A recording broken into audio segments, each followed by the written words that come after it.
मुखिया थे और उनका बेटा विशाल मुंबई से इंजीनियरिंग करके लौटा था।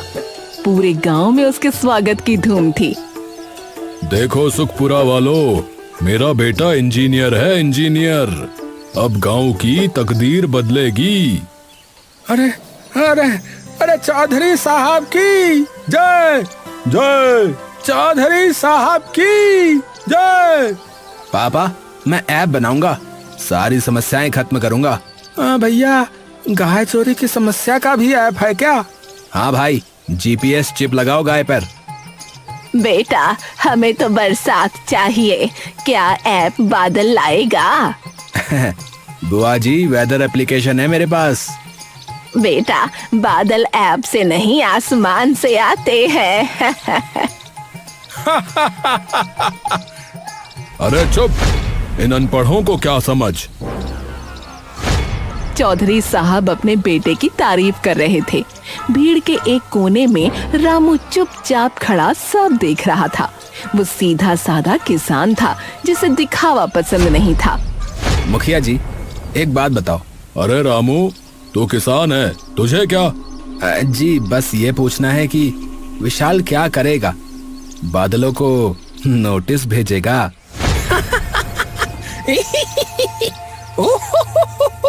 अरे मैंने बहुत कुछ सीखा है, तुम क्या जानो? अच्छा तो बता, धान बोने के लिए मिट्टी कैसी होनी चाहिए बता।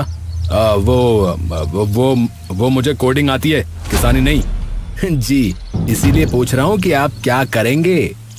रामू, बहुत हुआ, चलो घर। अरे ये लोग जमीन के बारे में कुछ नहीं जानते, ऐप से मानसून बुलाएंगे हैं? मुखिया जी, रामू सही कहता है, फसल सूख रही है, ठोस समाधान चाहिए। अरे मैं ड्रोन लाऊंगा, ड्रोन से पानी छिड़केंगे। भैया, तालाब सूखे हैं, ड्रोन में पानी कहाँ से लाओगे? ये मैं सोचूंगा, मैं एक्सपर्ट हूँ, मैं सोच के बताऊंगा। पहले मिट्टी में हाथ डालो, फिर पता चलेगा मानसून क्या है।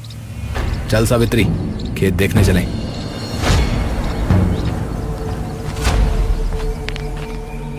मुखिया का चेहरा लाल था और विशाल अपनी इज्जत बचाने में लगा था।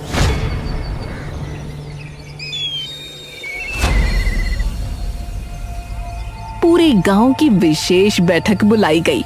मुखिया के हाथ में मौसम विभाग की रिपोर्ट थी। चौपाल में सन्नाटा पसरा हुआ था।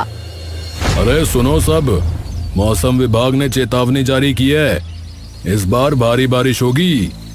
क्या क्या कह रहे हैं मुखिया जी? भारी बारिश है? भारी बारिश? अरे हाँ भाई हाँ, नदी खतरे के निशान को पार कर सकती है और सुना है बाढ़ आ सकती है। बेटा, ये वैसी बाढ़ तो नहीं जैसी 40 साल पहले आई थी, तब तो पूरा गांव बह गया था। दादी, अब वो जमाना नहीं है, अब इंजीनियर है हमारे पास। मुखिया जी, अब क्या होगा? हमारी फसलें पहले सूख गई थी, अब बाढ़। यह बहुत गंभीर मामला है, हमें तुरंत कोई कदम उठाना चाहिए।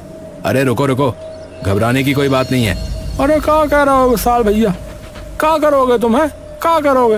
अरे मैं बहुत कुछ जानता हूँ और मेरे पास समाधान है। क्या है वो समाधान, बताओ। अरे है कुछ, बाद में बताऊंगा, मुझे एक काम है, मैं आता हूँ। रामू, कहाँ जा रहे हो? तालाब देखने, वहाँ का भूगोल ठीक नहीं लग रहा। पर बारिश होने वाली है।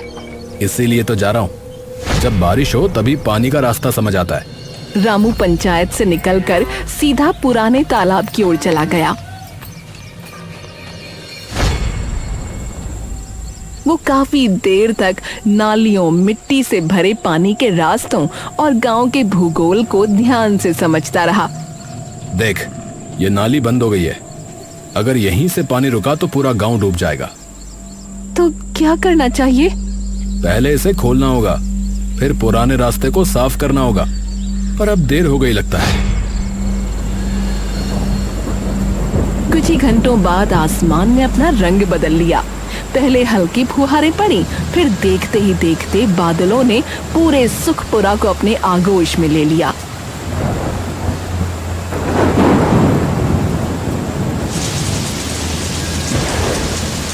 फिर लगातार 15 दिनों तक बारिश होती रही।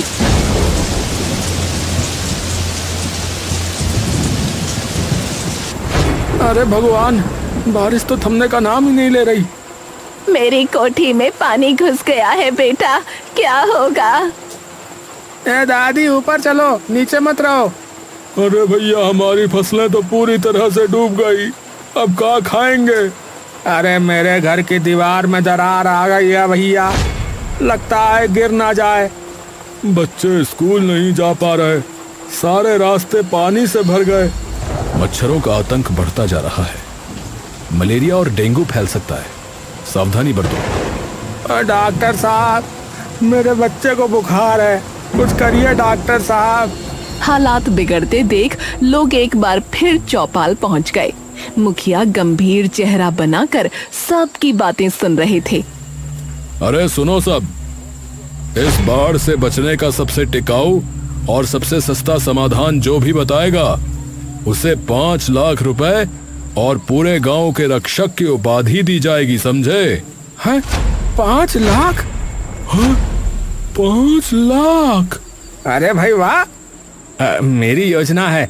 देखिए, ऊंची दीवार बनाइए, पक्की दीवार। नहीं नहीं, बड़े पंप लगाओ, पानी बाहर निकालो। अरे भैया, आधुनिक मशीनें लाओ, पानी सोखने वाली, समझे? अरे नदी का रुख मोड़ दो भैया, किनारे बांध बनाओ। अरे रुको रुको, एक एक करके बताओ, कल सब अपने मॉडल लेकर आना, फैसला होगा। पापा, मेरे पास सबसे बेहतर प्लान है, कल देखिएगा। अरे रामू, तू कुछ क्यों नहीं बोलता रे? तेरे पास कोई सुझाव नहीं है क्या? सुझाव तो हैं, पर कल बताऊंगा, पहले मुझे कुछ जांचना है। तुझे क्या जांचना है? पानी का रास्ता, पुराना रास्ता जो हमारे बुजुर्गों ने बनाया था।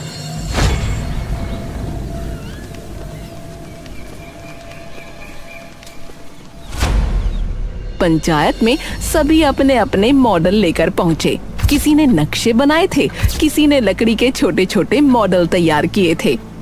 अरे देखो मेरा मॉडल, 3 बड़े पंप लगाएंगे, सारा पानी निकल जाएगा। हाँ। अरे बकवास, पंप से क्या होगा? अरे दीवार चाहिए भैया, दीवार, ठोस दीवार। अरे नहीं नहीं, अरे मशीनें लाओ, जापानी तकनीक वाली, हाँ, उससे ही होगा काम। अरे अमेरिकी तकनीक बेहतर है भैया। अरे चुप, सब चुप। देखो, यह है मेरा प्लान, नदी के ऊपर advanced hydro electric power plant. हैं? क्या बोला ये अंग्रेजी में बकर बकर? अरे मतलब आधुनिक जल विद्युत संयंत्र, वो पानी भी रोकेगा और उससे बिजली भी बनेगी, समझे? अरे क्या बात है भैया, क्या बात है। अरे बिजली भी बनेगी और पानी भी नियंत्रित। अरे भैया, ऐसा हो जाए तो गांव हमेशा के लिए सुरक्षित हो जाएगा भैया। हाँ देखा, मेरे बेटे का दम, इंजीनियर है, इंजीनियर। अरे विशाल भैया की जय, विशाल भैया की जय। अरे भैया, आपने तो कमाल ही कर दिया। और सबसे अच्छी बात, इसकी लागत सिर्फ 30 लाख रुपए है। गांव वालों की मदद से हम ये कर सकते हैं। हाँ, 30 लाख? हाँ, मैंने खुद डिजाइन किया है। लोग विशाल के समाधान से इतने प्रभावित हुए कि किसी और की बात सुनने को तैयार ही नहीं थे। रामू अभी भी चुपचाप पीछे खड़ा सब देख रहा था। तू क्यों नहीं बताता अपना प्लान? क्योंकि उनकी नजर ऊपर है, नीचे नहीं। मैं कहूंगा तो सुनेंगे नहीं। तो अब क्या करेगा? उन्हें देखने दो, जब पानी आएगा तब पता चलेगा कि असली समाधान क्या है। क्योंकि विशाल का बताया गया प्लान बहुत ज्यादा समय लेगा। इन लोगों को यह समझ नहीं आ रहा है।